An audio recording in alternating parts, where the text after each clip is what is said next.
In 2004, on a curve on the BR-16 highway, one of the most tragic road accidents in the country would forever mark the lives of hundreds of people who still remember with horror the events of that early morning, when a bus carrying 42 people fell into a pond on the side of the road.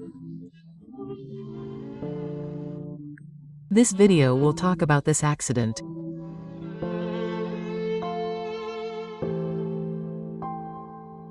It was February 20, 2004, a Friday, the beginning of the carnival holiday that year.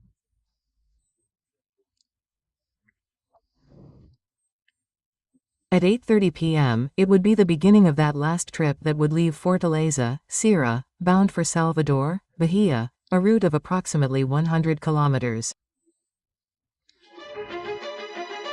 The bus was a Mercedes-Benz 0400 Serbian dinars, registration number 40229, year 1995, model 9.6, operated by Itapemirim since 0 kilometers.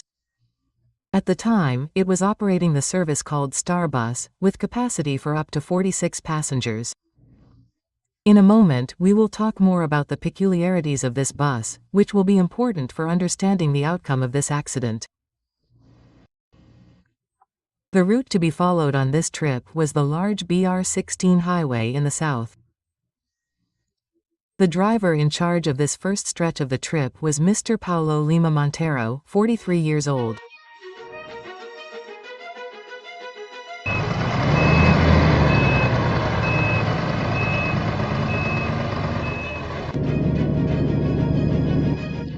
The trip took place late in the evening and into the early hours of the morning.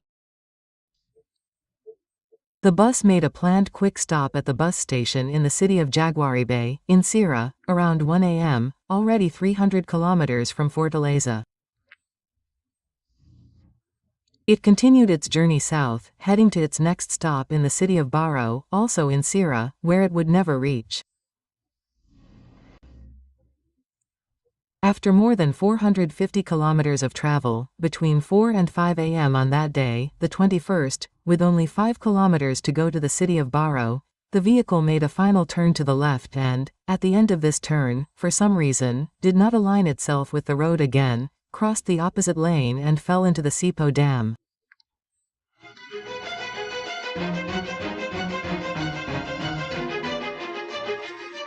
At the time of the accident, the bus was carrying 42 people, 29 men, 11 women and 2 children.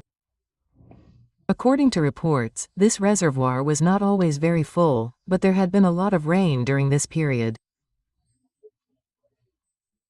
The lake was at least 9 meters deep with murky water, where the bus submerged and disappeared completely, giving none of the passengers or the driver a chance. But what could have caused this loss of control and how was the bus found?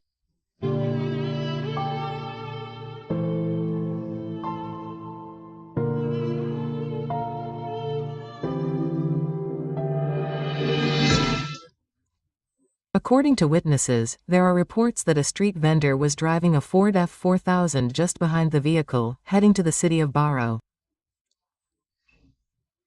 He reported that the bus was traveling at low speed when, after turning left, it invaded the opposite lane for no apparent reason. There are also reports of another driver who was driving a car further behind. Although he did not see the accident, he found it strange that he lost sight of the Itapemirim bus so quickly when turning, since he had already been following the bus on the road for some time at a compatible speed. The city of Barro is only 5 kilometers after the accident. That was where the Starbus had a scheduled stop, and there was also a change of driver. There was probably also some passenger boarding or unboarding there.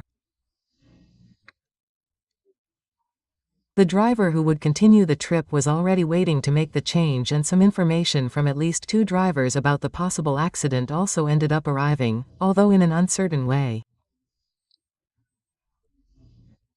But in fact the bus did not arrive as scheduled. For this reason, contact was made with the last stop of the bus in the city of Jaguaribe, where it was confirmed that it had passed there at the scheduled time. According to reports from the time, the driver himself was waiting to take over the wheel. He was one of the first to return by road and went to the location to try to find out what had happened, and tire marks were finally found in the vegetation, where the Itapemirim had gotten off.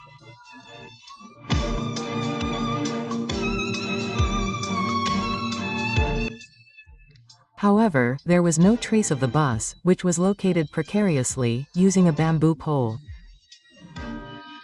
And later, only after the police and the fire department arrived. The location of the bus was confirmed by diving into the dark waters. We went after the police, we came to the location, but no one saw anything. When the fire department arrived, it was already past 8 a.m., and they discovered that there was a bus down there. The shocking news spread through nearby cities and the media, and also reached those who had someone on that trip. All the bodies of the passengers who had been killed were still inside the vehicle. The difficult rescue lasted more than a day and a whole night. Support was needed from firefighters from nearby cities and also from several tow trucks, as it was necessary to remove at least the front of the bus from the water, even breaking some steel cables in the attempts.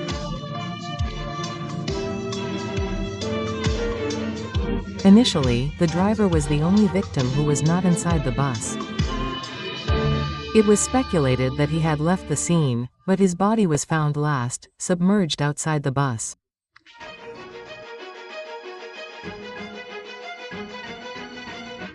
What had caused the accident was intriguing in this case. The only one who had seen the accident heard it from the back, some distance away and in the darkness of the early morning. And at least in his perception, there was no apparent cause that could be attributed to the accident, such as an obstacle on the road or an animal, for example, although it was not impossible. And if it had happened, there was still the possibility that the witness would not have seen it, given the position he was in on the road. The fact that was confirmed is that none of the passengers had a small chance of knowing what to do or where to try to go in those first precious seconds of the accident, while the water was still coming in, for the reason that we will see later.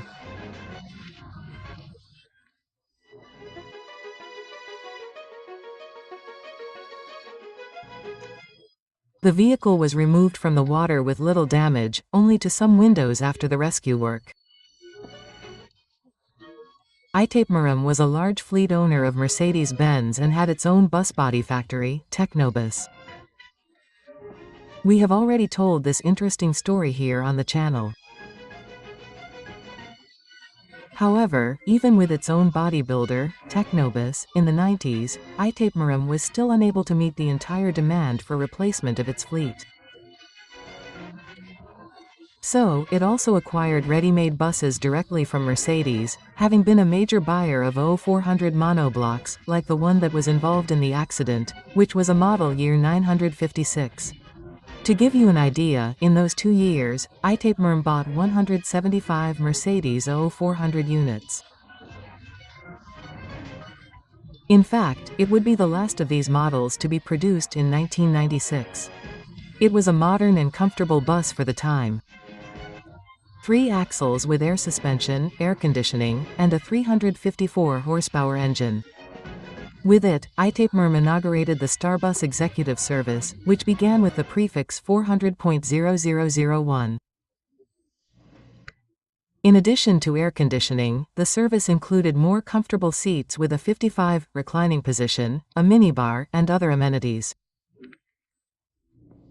It was an intermediate between conventional buses and sleeper buses. The issue of air conditioning was always discussed in the case of this accident, and in fact it played a crucial role in the outcome of this story.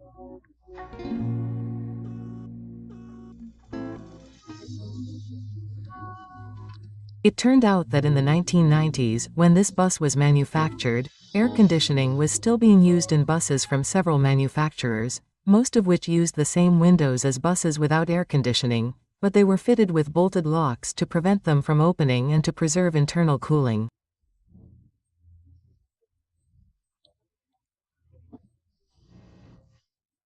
However, in these buses with bolted windows or glued glass from the 1990s, they forgot to emphasize the emergency exits.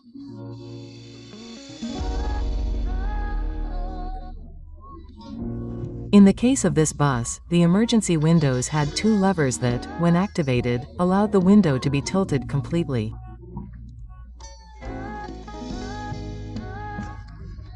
The 0400 had emergency windows on both sides, in addition to the roof hatches.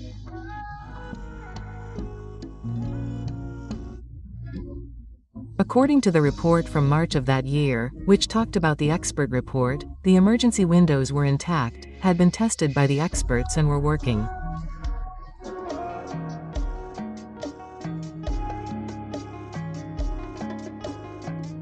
However, a major problem was pointed out. This system had always been designed to be used in favorable situations, and in this case, dark and in the water with very little time, there was no way to locate the system.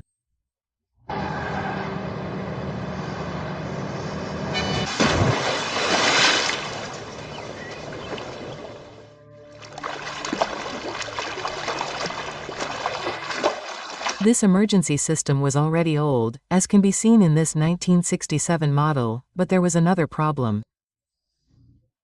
People, in general, were not aware of this feature. It was a very complicated situation, but it was found that passengers did not receive prior information about the emergency exits. And these exits were not identified, much less lit, which could have made some difference in the tragic outcome.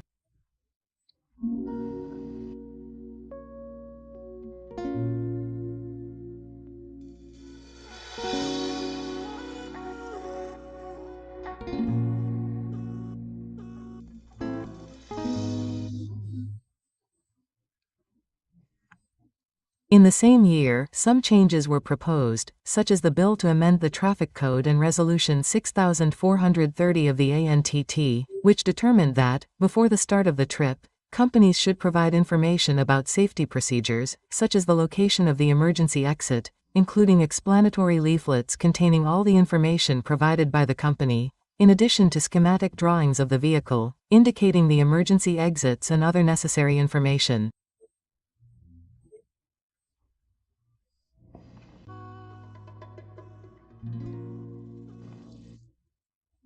The emergency exits began to be identified with the transcription emergency exit, and these windows would have red curtains.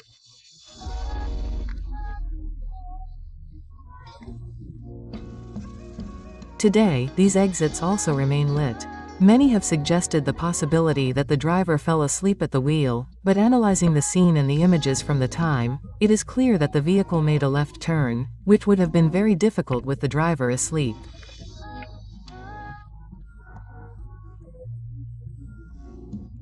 And when exiting the turn, it continued to veer to the left.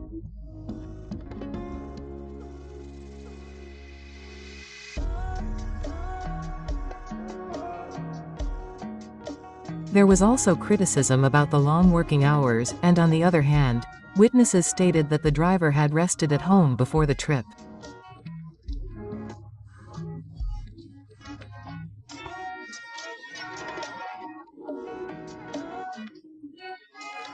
Although working night shifts is exhausting and fatigue and sleepiness are treacherous, it has not been proven how much they contributed to this accident.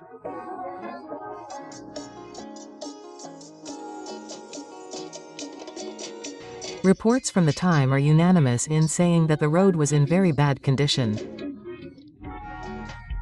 With no signage, the lanes, reflective systems and guardrails could not be seen, also raising the possibility of visual disorientation and loss of control due to potholes and water puddles.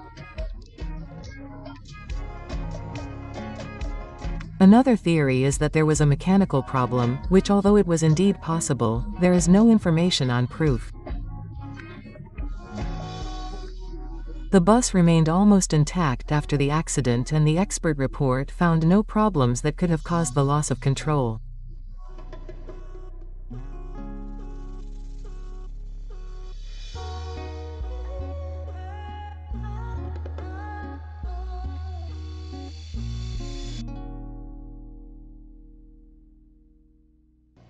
The bus that was involved in the accident was parked for a while. Afterwards, Itapemirim reused the mechanical parts and the respective registration of the bus, installing a new 6th-generation Marco Polo Paradiso 1200 body, receiving the prefix 5813. This car ran with the new body for approximately 10 more years until it was decommissioned. This type of reuse was normal, since Itapemirim had a fleet of around 2,000 buses. Some lawsuits for compensation went on for years, some were won. I don't know if they were actually paid. A small memorial was erected at the site of the accident, which is still there, already worn down by time. Many who pass by the accident, even if they have no direct connection to the victims and did not witness the rescue, feel deep anguish.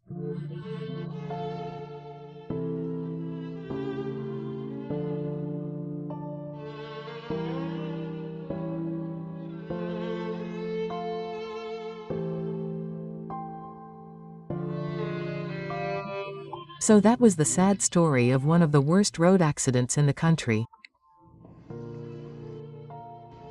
Thank you for staying this far. If you are not subscribed yet, subscribe to the channel here and watch our other videos. I await your comment, and until next time.